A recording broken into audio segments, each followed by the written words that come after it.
On the menu today, guys, we are going to be making tuna pasta. So I have already prepped some of the things that I'm going to be using.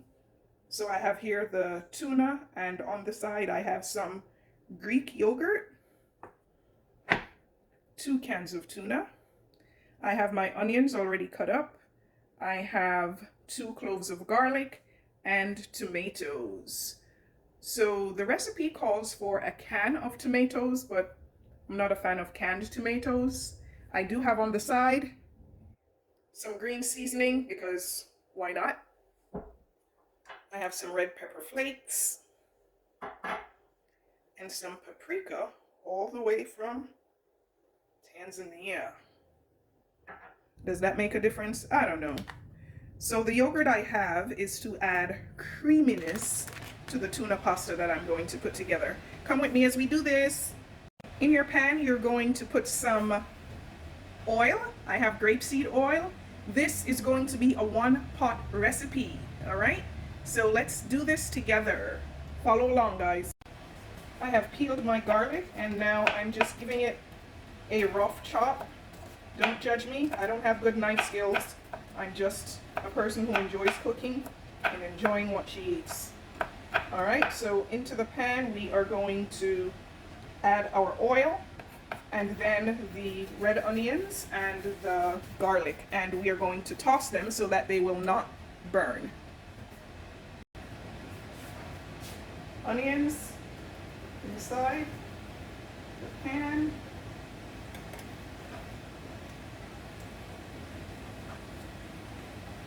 As well as your garlic. And just give that continuous stir so that they will not stick to the pan or get brown.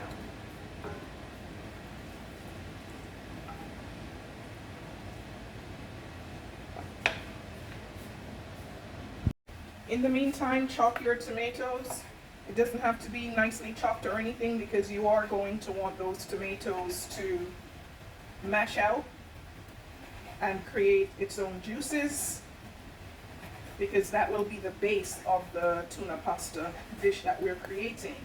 The pasta that we're using, by the way, is a penne pasta. That really holds up well. This is not good, is it? Guys, make sure you wash your veggies. Whatever you're using, make sure you wash it. Keep an eye on your on your onions and on your garlic, making sure that it is not burning. Another caveat, guys, you don't have to cook on high heat. Medium heat is sufficient.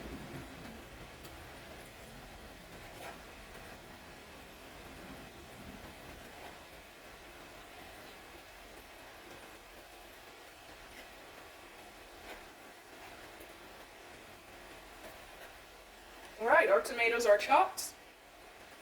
Now that the onions have become tender, you can add your tomatoes. And after adding your tomatoes, you're going to add a little bit of water just so that you can create somewhat of a sauce. Not only am I going to add water, I am also going to add a bit of the green seasoning that I have there.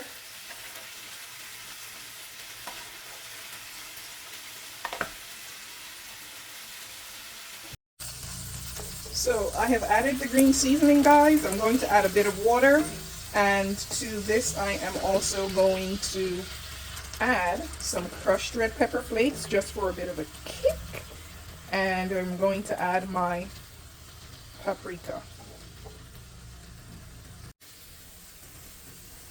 Things that amateurs do. I thought I had the video on, but what I did was I added a half a teaspoon of red pepper flakes.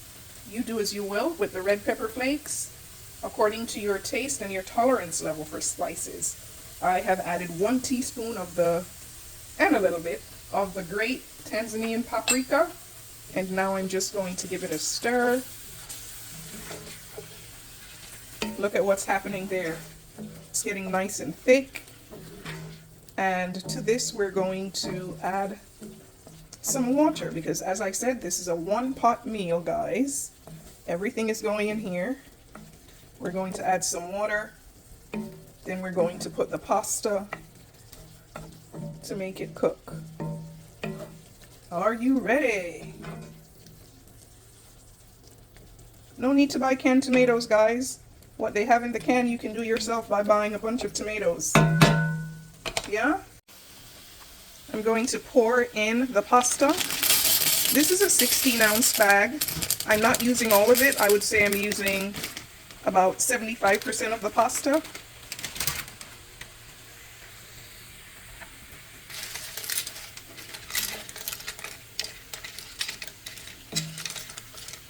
And then now we're going to add the water.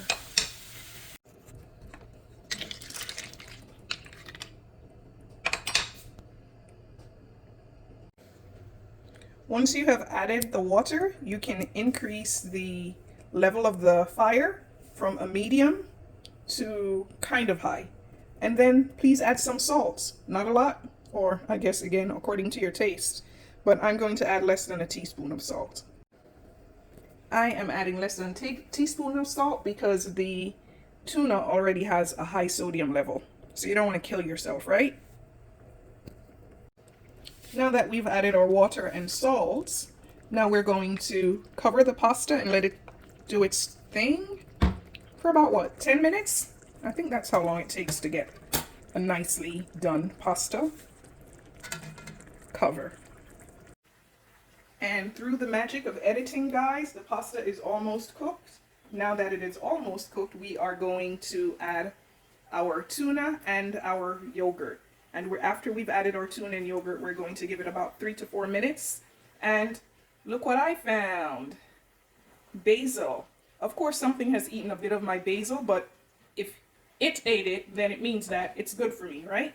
So what I do have, I'm going to put atop the tuna pasta once it is ready. Look at that beauty. She is done. Just there you have it, guys. A nice creamy pasta, a bit of basil on top, and the plum tomatoes that I had cut up on the side that is separate from the big tomatoes. That's what we've put on top to finish it out. Now let's plate her.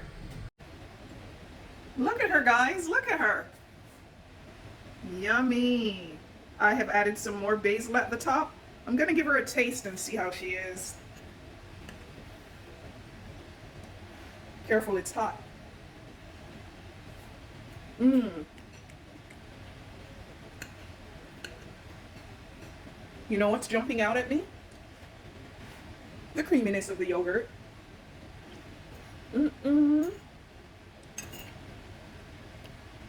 It's really nice. I'm going to add some more red pepper flakes to it. I want to feel that kick.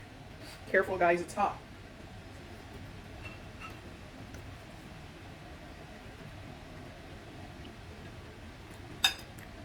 A one-pot meal, easy to cook. Most of these things you have at home already. You have yogurt, hopefully it's not flavored. You have tomatoes, you have pasta. There you go. A little bit of salt, some pepper, and your oil. And hopefully you have a pan. All right, guys, thanks for joining. I'll see you next time on Come With Hope. Like and subscribe. Also share this video.